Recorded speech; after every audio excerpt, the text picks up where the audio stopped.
आप सभी का माई वे ऑनलाइन क्लासेस में स्वागत है। इसके पहले के एजुकेशनल वीडियो क्लास में आपने प्लासी के युद्ध के बारे में विस्तार से जाना। अब इस एजुकेशनल वीडियो क्लास में हम उसी की आगे की कड़ी बक्सर के युद्ध के बारे में विस्तार से बताएंगे। बक्सर का युद्ध 22 अक्टूबर 1764 ईस्वी को हुआ था। डेट एग्ज़ाम में पूछी जाती है, याद करना है। इसके अंतर्गत जिन बिंदुओं पर बात करेंगे, सबसे पहले कोई भी युद्ध होगा उसकी एक पृष्ठभूमि होगी, उसके कारण होंगे। कारण जो है वो पृष्ठभूमि में ही निहित होंगे। कोई भी युद्ध अचानक नहीं होता, कोई ना कोई कारण होता है। इस युद्ध के पहले जो बंगाल का नवाब मीर कासिम है और अंग्रेज़ों के मध्य जो तनाव चल रहा था, जो संघर्ष चल रहा था, उसके बारे में हम लोग बात करेंगे। और अंततः फिर युद्ध होता है, बक्सर का युद्ध होता है, उसके बारे में डिटेल्स जानेंगे और फिर परिणामों के बारे में हम लोग बात करेंगे। इस एजुकेशनल वीडियो क्लास के पहले आपने प्लासी युद्ध को पढ़ा है। जिन छात्रों ने नहीं पढ़ा है तो बक्सर का युद्ध पढ़ने से पहले प्लासी के युद्ध की एजुकेशनल वीडियो क्लास अवश्य देखें, तभी बातें सीक्वेंस में समझ में आएंगी।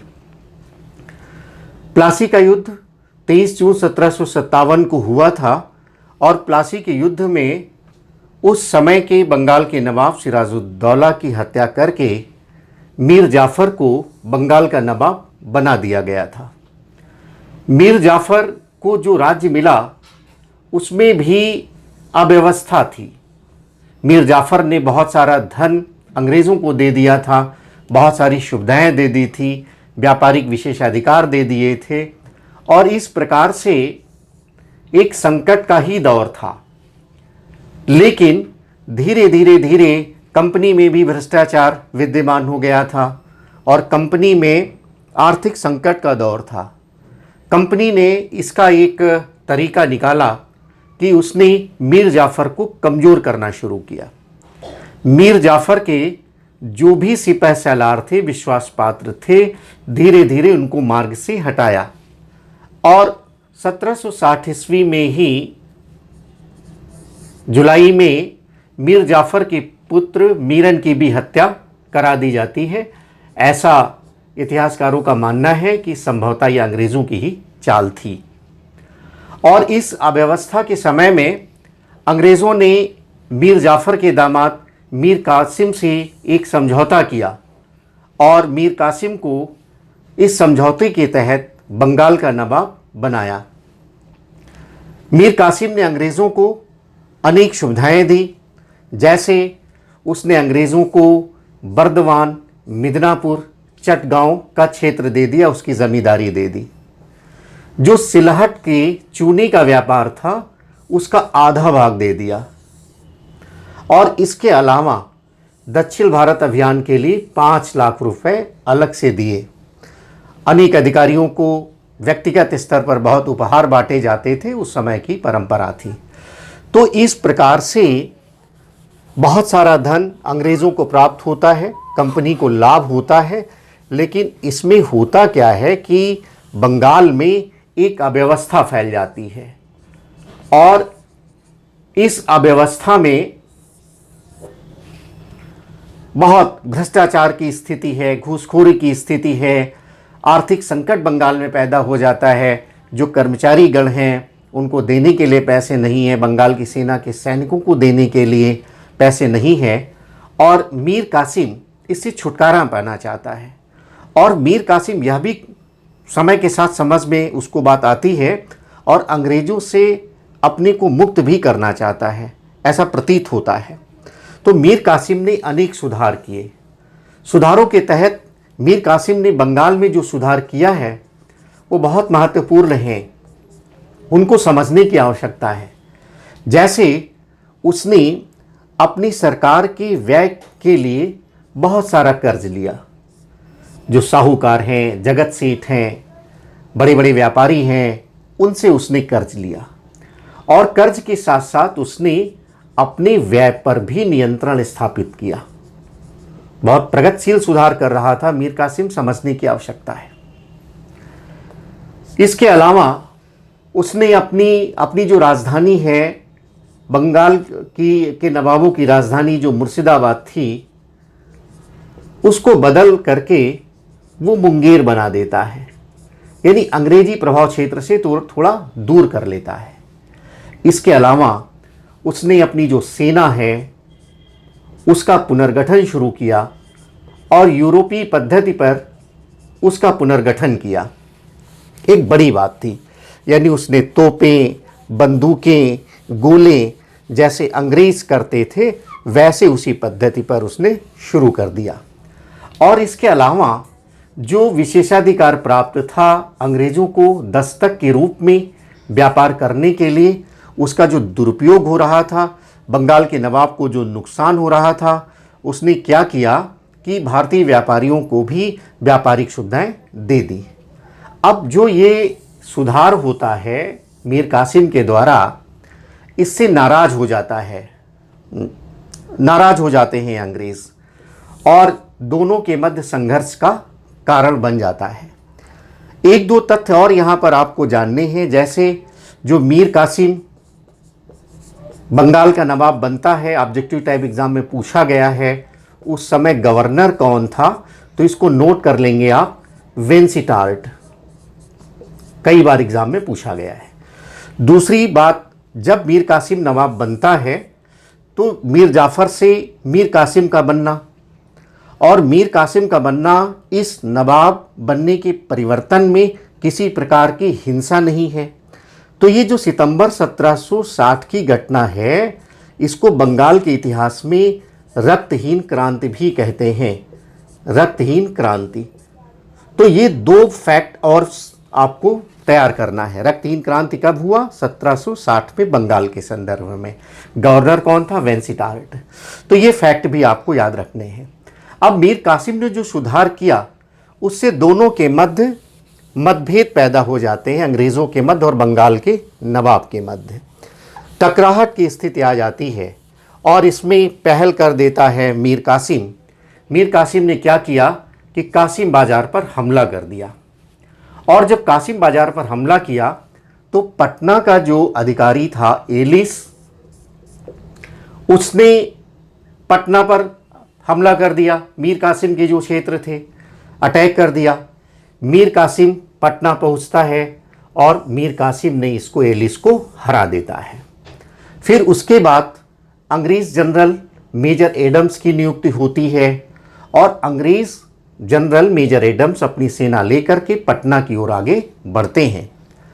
उदवा नाला एक क्षेत्र है जहां पर दोनों सेनाएं आमने सामने हो जाती हैं। नाम याद रखना है, उदवा नाला का युद्ध के रूप में जाना जाता है। छोटी सी झड़प थी दोनों के मध्य और इस उदवा नाला युद्ध में मीर कासिम पराजित हो जाता है। अब एक बड़ी घटना घट रही है। मीर कासिम वहां से अपनी राजधानी मुंगेर आता है, लेकिन मुंगेर पर अंग्रेज़ों ने कब्जा कर लिया था।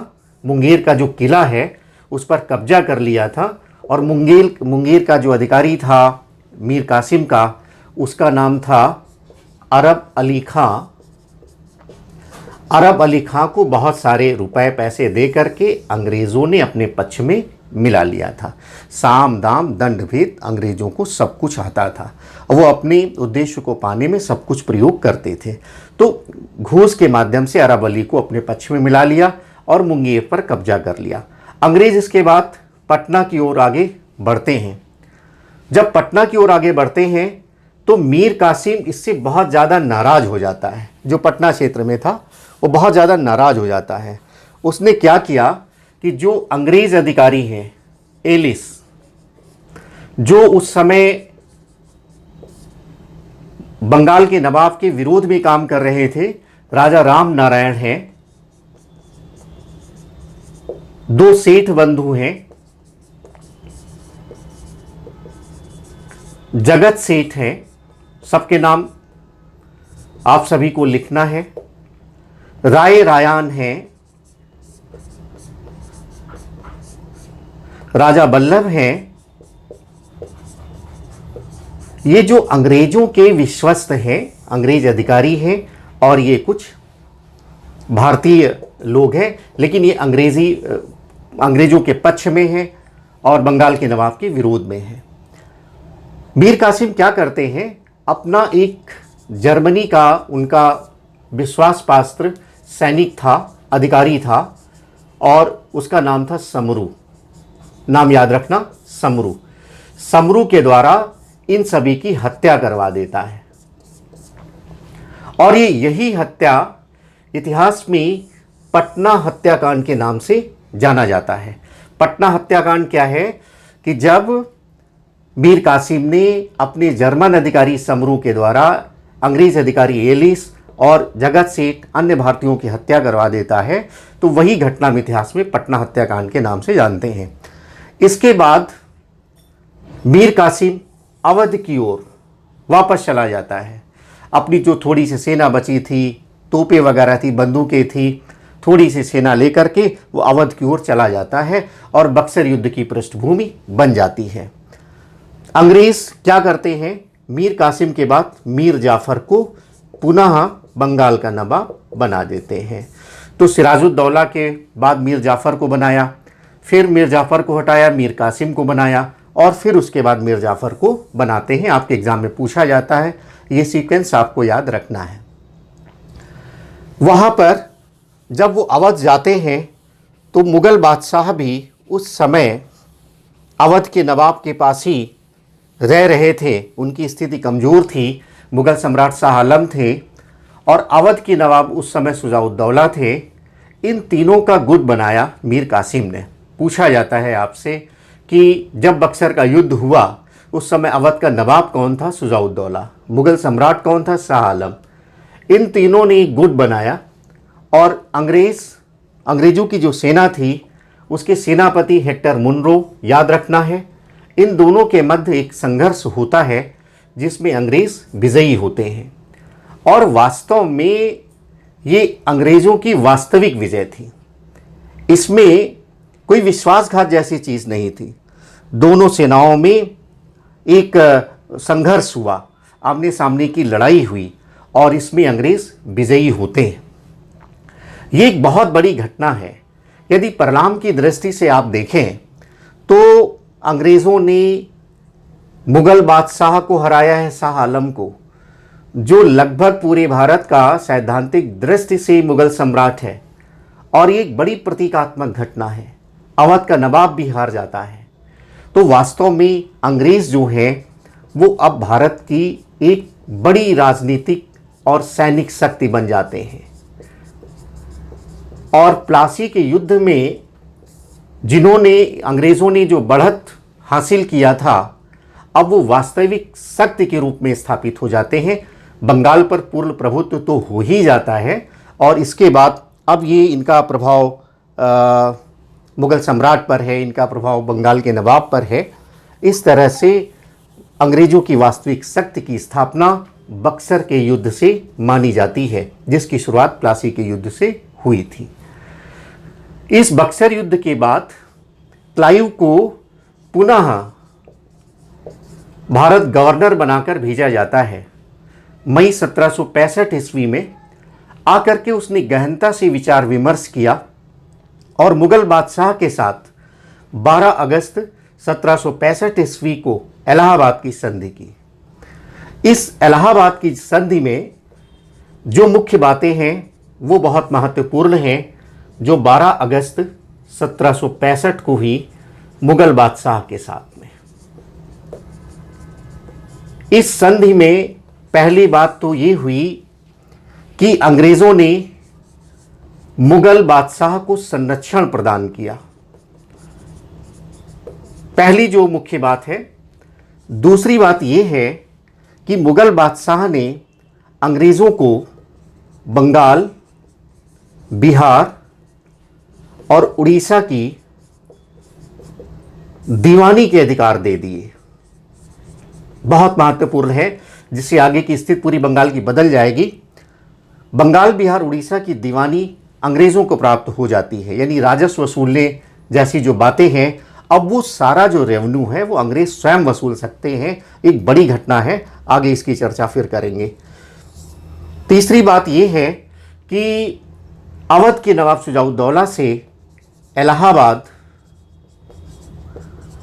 और कड़ा के जिले लेकर के ये मुगल सम्राट को दे दिया।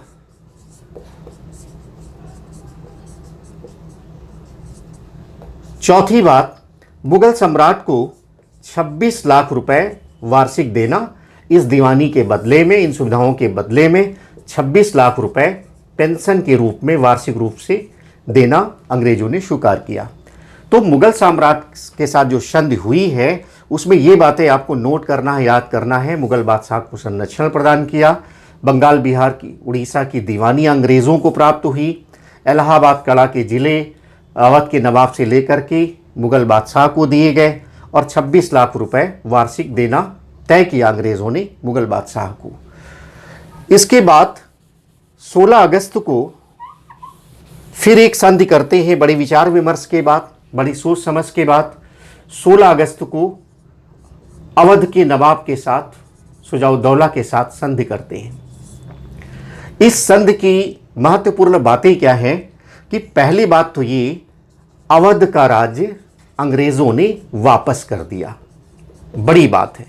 अंग्रेज़ चाहते तो अवध पर नियंत्रण करते, अंग्रेज़ चाहते तो वो मुगल सम्राट की जो शक्तियां हैं वो अपने पास ले लेते और उनका जो क्षेत्र है उस पर कब्जा करते, लेकिन ऐसा उन्होंने नहीं किया।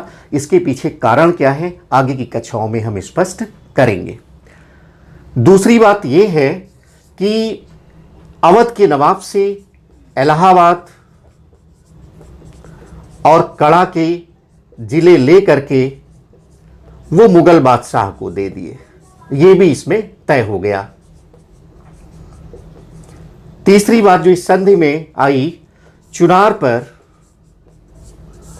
का जो किला है बहुत महत्वपूर्ण था रणनीतिक दृष्टि से, उस पर अंग्रेजों का अधिकार मान लिया गया। चौथी बात यह हुई कि जो अवध का नवाब है वो 50 लाख रुपए क्षतिपूर्ति के रूप में देगा। इस संधि में जो अगली बात है वो ये है कि जो बनारस और गाजीपुर का राज्य है उसको वहां के शासक बलवंत सिंह को सौंप दिया गया और ये अंग्रेजों के संरक्षण में, बनारस के राजा अंग्रेजों के संरक्षण में हो जाते हैं। इसके अलावा भी सुविधाएं दी गई, जैसे जो सीमा पर व्यापार है अंग्रेज़ों को, उससे अंग्रेज़ों को चुंगी से छूट मिली। यह भी एक बड़ी बात थी अंग्रेज़ों के लिए। और यह भी निश्चित हुआ कि अंग्रेज़ों से सहायता ले सकते हैं, यदि अवध पर कोई संकट आता है अंग्रेज़ों से सहायता ले सकते हैं और उसके बदले में अंग्रेज़ों को उसका जो शुल्क है, पैसा है, वो देना पड़ेगा। तो ये दो संधियां बहुत महत्वपूर्ण हैं जो बक्सर के युद्ध के बाद होती है, एक मुगल सम्राट के साथ, दूसरा अवध के नवाब के साथ।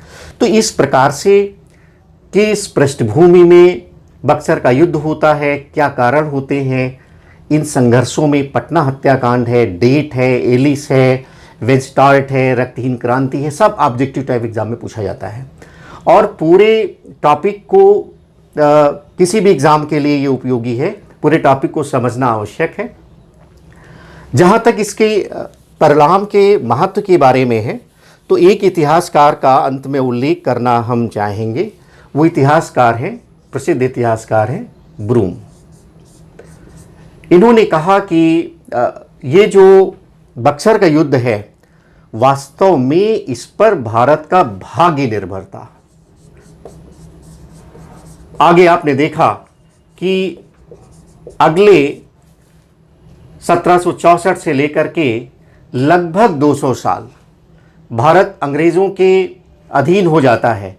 इसी के बाद अंग्रेज़ अपनी प्रशासनिक नीतियाँ, राजनीतिक नीतियाँ, सामाजिक नीतियाँ, धार्मिक नीतियाँ, सांस्कृतिक नीतियाँ, आरंभ में धार्मिक नीतियाँ लागू नहीं करते लेकिन बाद में इसमें भी हस्तक्षेप करते हैं। आर्थिक नीतियाँ वो सब लागू करते हैं।